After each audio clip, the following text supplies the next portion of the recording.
bakunzi baruhago imyidagaduro irakomeje kuri dekoderi ya Azam TV hamwe na Azam Rwanda Premier League kuri uyu wa gatatu itariki ya 23 Mutarama 2019 muzakurikira umukino utarabereye igihe uzahuza Sunrise FC na APR FC.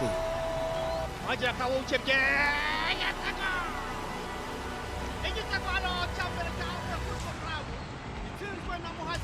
kuwa kane itariki ya 24 Mutarama 2019 muzakurikira umukino utarabereye igihe uzahuza Police FC na Mukura Victory Sport.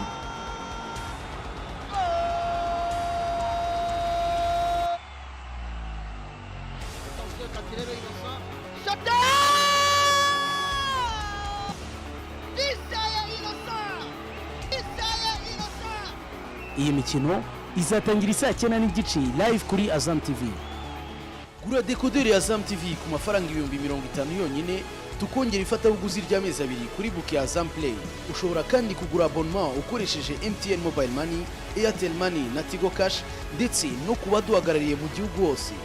Azam TV, imyidagaduro kuri bose.